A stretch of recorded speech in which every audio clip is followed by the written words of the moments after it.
Morning, everybody. Happy to see you people for our little 30 minutes of contemplating.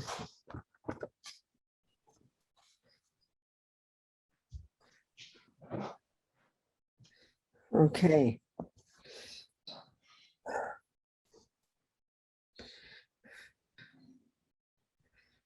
Happy to see you all. Locally, in Europe, all over the world. So good. Okay, dearest people. So, yeah, just 30 little minutes gone like in the flash of lightning. We're going to make the most of it, have a few thoughts.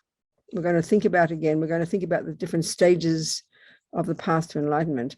And so one benefit is that we hear these different points, which we know from the teachings, but sometimes it takes us a while to sort of put them all together on the map, where they all belong, where they relate, how they relate to each other. And this is one of the most important things. So most of the time, Buddhist teachings are sort of like random events for us, and we can't see the relationship. Well, this whole path, if it's it's a packaging of the teachings, all the parts have to be related to each other. All the teachings have, all the practices, there have to be some that you first realize, which then lead you to the next one, which then lead you to the next one, which then lead you to the next one. It's like all bodies of knowledge are like that. And this is what we call, of course, in Tibetan, our tradition, lam rim, literally path or way or road, gradual. So it's a course, really. So they call this a glance meditation. You just say each point, and to the degree that it has any meaning for you, kind of taste it, But the bigger picture for me, the bigger benefit is to get the big picture. Then somehow when we read the teachings, we see where it fits, It really helps the mind.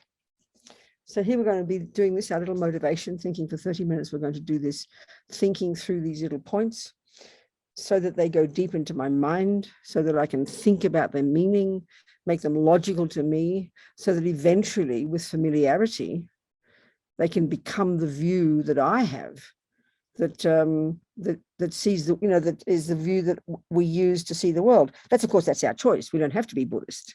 We can listen to this in a very objective way. But if we're attempting to be Buddhist, to use that label to define ourselves, which means we are using the way Buddha sees things as the way we see things. That's what you do when you learn math.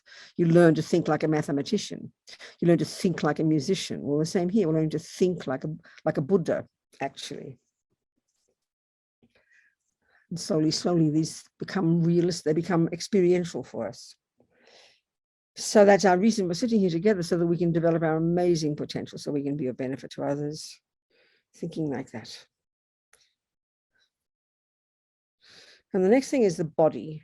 The body doesn't meditate. The mind meditates. But it's really been found by all the great yogis over the centuries that there's various parts of, there's a posture that's conducive to the mind doing its job. And there's about 8 points. So every time we'll just go through these. It's good training. So if we're sitting, the ideal scenario is to sit full lotus. This has been found by all the greatest yogis to be the most marvelous, the mind, because the body is upright, and because we have these subtler physical and mental energies, then the body being in that position enables the subtler wind energies to flow smoothly. And because the mind is connected to the wind, then the mind can do its job as well. But if we can't do that, then one leg on the other thigh. If we can't do that, ordinary cross-legged. And if we can't do that, sitting in a chair. So if we're sitting on a cushion, then the second point is the legs and whichever posture works for you. But the second part is your bottom on the cushion. So if you're very flexible, the best is to have a very low cushion that just you prop up your body under, putting the cushion under your coccyx. But of course, we have to find the one that works for us. But if we're in a chair, what's crucial is that you don't slump into the back of the chair. You have to be holding up your own body. Then your mind can stay stable and alert. So sit upright, and that means having your feet firmly planted on the ground. And so for this purpose, having a couch or a chair that's too comfortable is not a good idea. It can't be too sinking into it. You just go to sleep, Be comfortable, but sitting upright. Then the third point is your hands. There's different mudras or gestures. The one we learn traditionally, the thumb, the left underneath the right, the thumb's touching. forming a triangle, sitting in your lap, not squashed against your body. That's a fourth. Maybe fifth is your shoulders, but I add to that the entire body. We hold a lot of tension. So have your shoulders upright, but relaxed. So have all your muscles, your abdomen especially, up. You have your body is upright, like your skeleton, but your muscles hanging on the skeleton, completely flop them, completely relax them. So your body's upright, but you're relaxed as well. It's a good combination. Your muscles relaxed, but bones upright. Then your head, several points.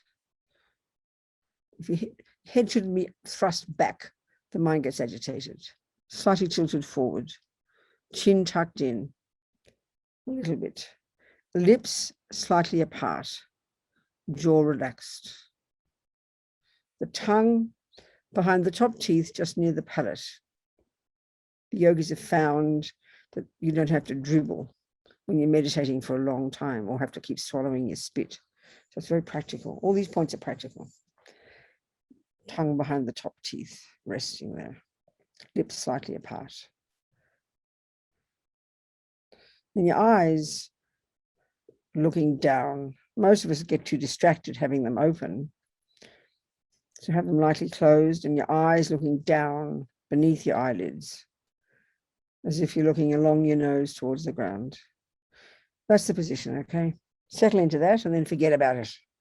Don't get all self-conscious. Oh, I'm meditating. Because we're very caught up in our bodies, aren't we? So forget the body. Now the mind. So now we're going to we're going to do this little, again, the Lamrim meditation, these points, but we're going to visualize the Buddha. So just thinking, you know, easygoing, like there's the Buddha behind me. You can use him as an example. Sitting in the sky in front of us. In the Tibetan style, very beautiful. It's a bit different from the Thai, which is behind me. Sitting on a multicolored lotus. On the lotus is a sun disk and a moon disk, which are like two flat cushions. Emptiness and compassion. And then the lotus, and then on the the lotus, maybe it's not multicolored. No, it's maybe white lotus. And then then it's on a throne.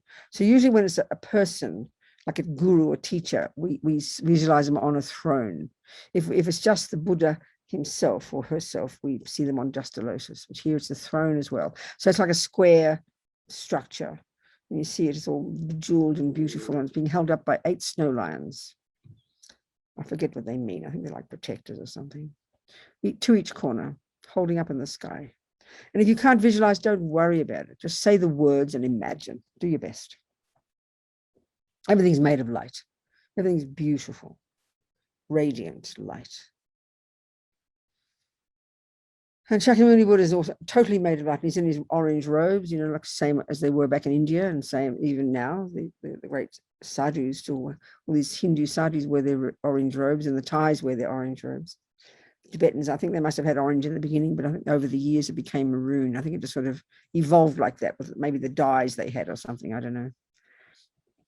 Because they didn't use light cotton like they do in Thailand and India. They used thick wool, didn't they? It's a bit chilly in Tibet.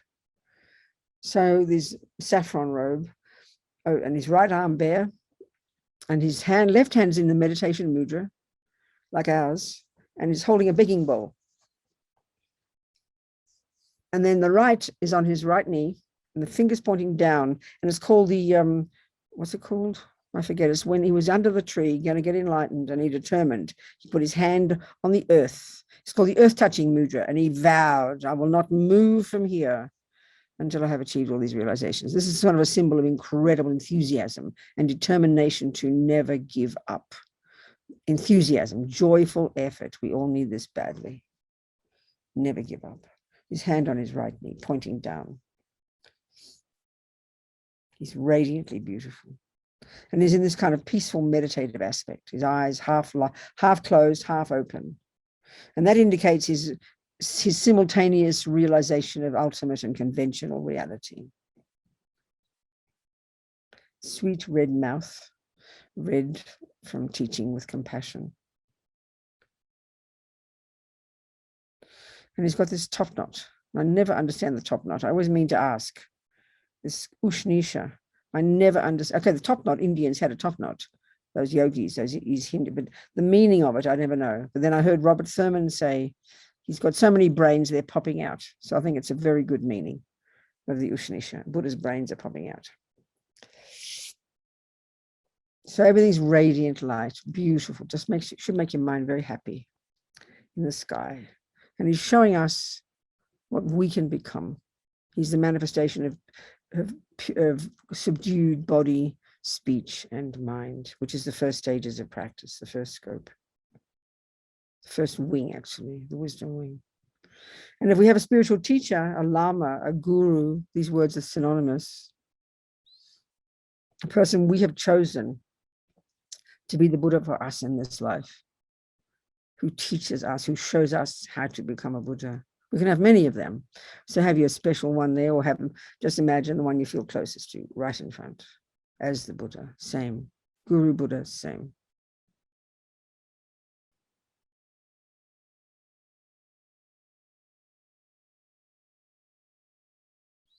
So now we just go through these points and imagine receiving each point.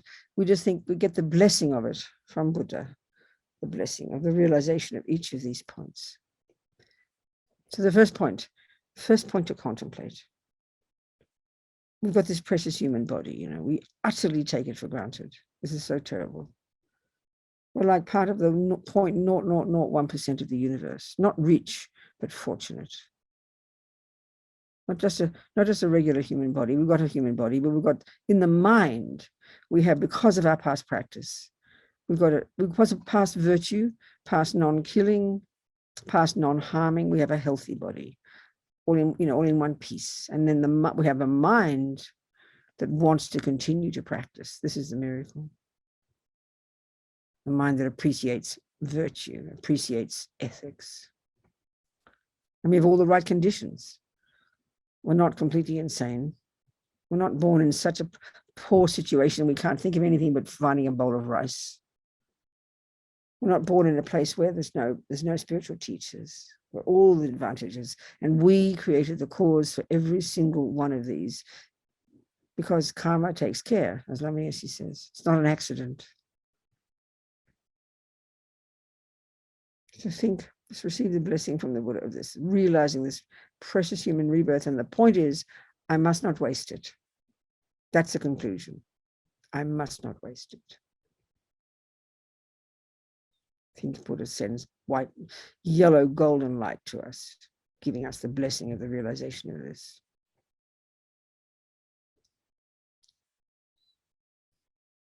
From his heart. I must not waste it.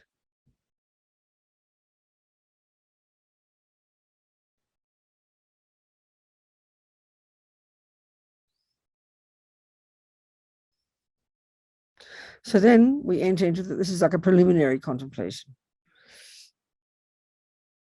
Oh, I forgot the very first one. That's the very first one, is seeing the Buddha as our teacher. And the necessity for this, the necessity for a person in a human body who shows us the way. It's very obvious. As Lama Yeshe says, Buddha's dead. So the Four Noble Truths will only become real for us when we hear it from the mouth of a person now. That's the teacher, the embodiment of the Buddha for us. So we're starting from that premise.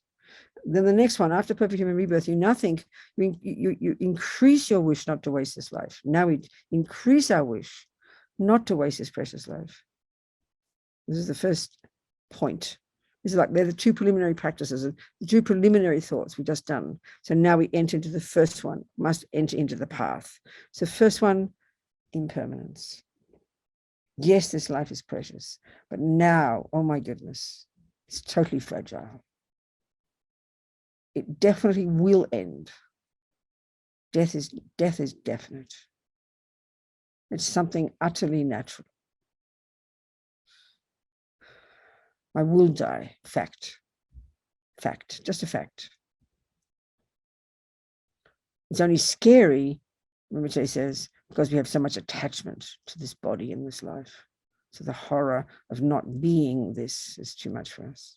But it's fact. Even more scary should be to give us a wake-up call. We don't know when we're going to die. Death is definite, but the time of it, oh my goodness, is not. So best, Lama Zopa says, think, I will die today. It's too much for our mind. We can't cope, but think, I will die today. So then conclusion, consequence of this is the third point. Well, then the only thing that will be of use to me when I stop breathing, when the mind starts to leave this body, the only thing at that point that will be of any use to me isn't the body, isn't my, my pension plan, isn't my nice house, isn't my beloveds, my poodle, my beloved boyfriend, whoever. None of those. They're wonderful, but they're not going to be much use when you die. You're going to sort of walk out the door and say goodbye. You can't bring them with you. That's a fact. So the only thing that's of any use at that time, at the time of death, is the virtuous seeds in my mind. That's it. And where do they come from? Well, practicing. This is just the conclusion to energize us not to waste this precious life, to increase our wish not to waste this precious life. The only thing of any use to me is the virtuous imprints in my mind. The negative ones are worse than useless, and I can't bring all the stuff with me. So then I think next step on the lamb rim, well, then whom can I turn to? Who's going to give me the methods? Who's going to show me how to do this? Who's going to show me what seeds I should plant and what seeds I shouldn't plant? So we turn to the Buddha, refuge, Buddha Dhamma Sangha. The Buddha is the person, and the Dharma is his mind, his wisdom that sees things as they are. The Dharma, and then the Sangha are those who are practicing it. So we rely upon them. And now, next point, conclusion, culmination of the first scope, junior school. Now we begin to practice. Now we begin to practice. Until now, we're priming our mind, finding a teacher, thinking about the preciousness of this life, not want to waste it. Sense of urgency. Increase our sense of urgency, realize I could die at any moment. Whom can I turn to give me the advice? The Buddha. We practice the Dharma. We used to have support from the Sangha. And now we put our money where our mouth is. Now we start to practice. Abide by the laws of karma, the natural law that runs the universe, such that whatever any being thinks and says and does programs their mind, turns them into the person they become. This is a natural law. So given that I don't want suffering, and given that I do want happiness now and when I die, after I die, at least another decent human rebirth, same as this one, at least the same conditions, access to Dharma, reasonable sanity, some money in the bank so I can survive, reasonable friends, at least this. Then what's the cause of this? Well, the very first one is starting this second, as Lama Zopa says, you don't create the causes for the opposite. So if you want a healthy body, you want a human body, when you don't kill, absolutely fundamental. If you want people to like you, you be nice to them. If you want people to believe your words, you don't lie. If you don't want to be poor and have to work 8 hours a day for a bowl of rice, then you don't steal. You don't want to have disharmonious, very awful relationships. You don't cheat on people. These practical instructions. 3 of the body, 4 of the speech. And you begin to control your mind. You control the grossest levels of the 3 main delusions. This is the advice. This is Buddha's advice. This is Buddha's medicine. This is the very first level.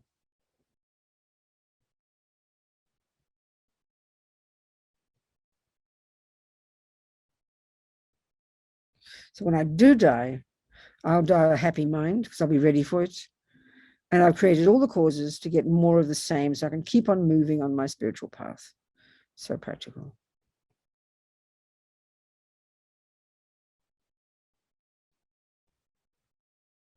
So imagine from Buddha, golden beams of light come from his heart, blessing us with the realization of these. This is the first level of practice. The 2 preliminary practices, thinking about the teacher and the perfect human rebirth. Then the junior school, impermanence, refuge, karma. Well, I missed one. which we don't like to think about. Before we turn to the Buddha, and before we realize we're going to die at any minute, we think of the consequences that could happen when I do die. And that, of course, means having suffering rebirths. We don't want that. So then we turn to the Buddha. Then we start to practice abiding by the laws of karma. That's the first practice. We can do more. We now go to the middle scope, we'll go to high school. Now we've subdued our body and speech to some degree, controlled our body and speech. Now we can really get to the root of it. We can actually now do the actual unique job of being a Buddhist. Being ethical is common to the world. That's karma. But here we do very specific now. We learn to be our own therapist. We get to the root of the problem, which is the delusions. Buddha's unique view of the mind that divides all the neuroses into all the states of mind into the neuroses, the virtues, the neuroses and the virtues, the goodness and the rubbish, attachment, anger, depression, jealousy, low self-esteem that breaks our hearts, that causes us incredible suffering, and which is what causes us to do dumb things with our body and speech to harm others. So we must understand these, see them and go against them, change them, reprogram our minds, and distinguish them from the virtues: love, compassion, wisdom, kindness, generosity, goodness. It's the essence of the second scope. Get renunciation, renounce, give up, want to give up suffering and its causes. Imagine this golden light from the Buddha blessing us with the realizations of seeing our minds clearly and understanding the suffering of attachment. This bottomless pit of emotional hunger every millisecond that drives us all in samsara. And then when it doesn't get what it wants, we have a panic attack, aversion, anger, or it ends up being depression if we internalize it. Understanding the mind. This is being a Buddhist.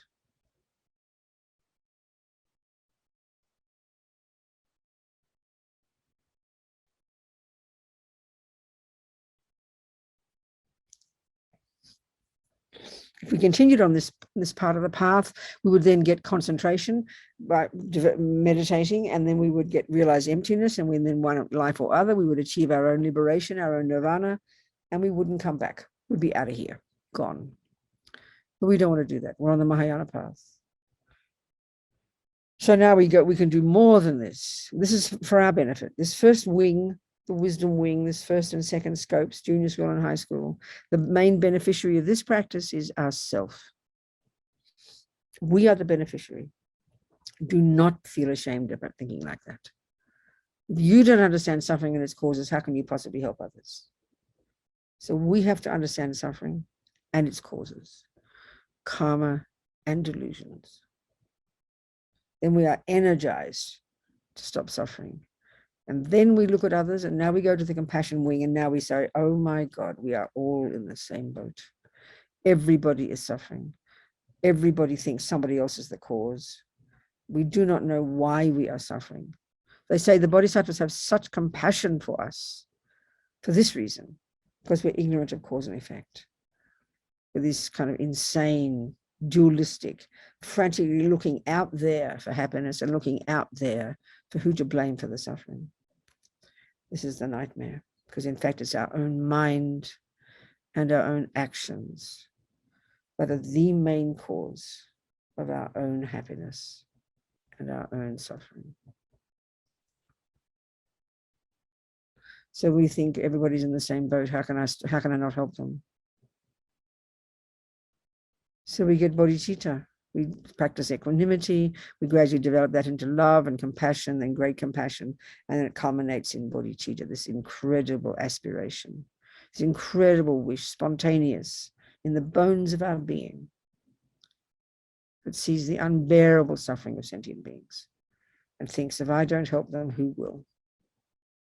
I must never give up, continuing to become a Buddha so I can be of benefit to sentient beings.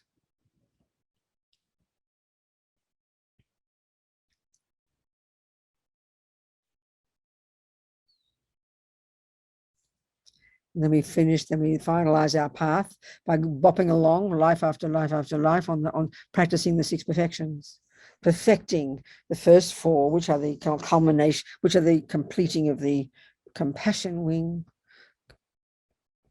generosity, morality, patience, and perseverance, never giving up.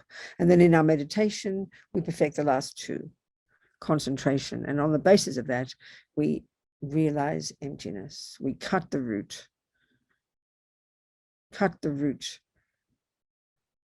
delusion that believes utterly in an intrinsic, real, independent me, which is why we have delusions, which is why we harm others. So we finally cut this root, and then combined with bodhicitta, we become a Buddha.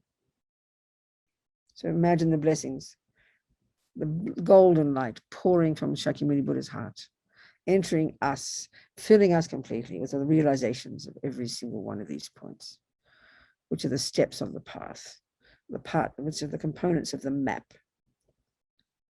that leads us to enlightenment. For this powerful, powerful yellow light. So may I never give up, one step at a time.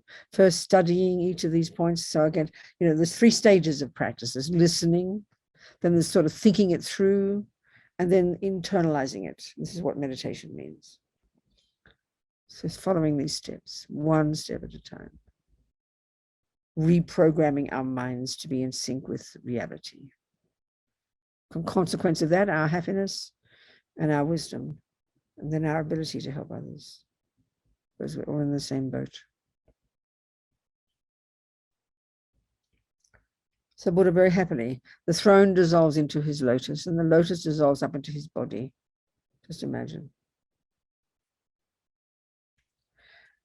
And then he very happily comes and sits and then absorbs into us. Imagine, just absorbs into us. So the Guru, the Buddha, and me.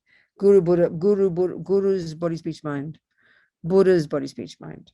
My body, speech, mind. Become oneness. And just for a minute, just sit there with that.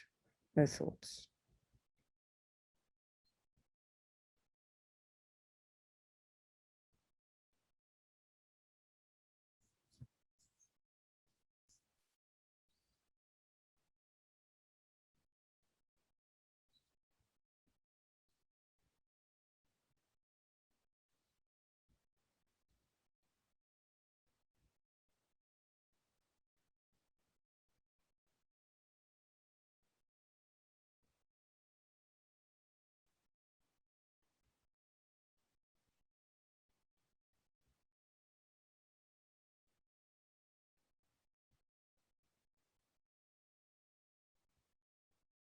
All right, people.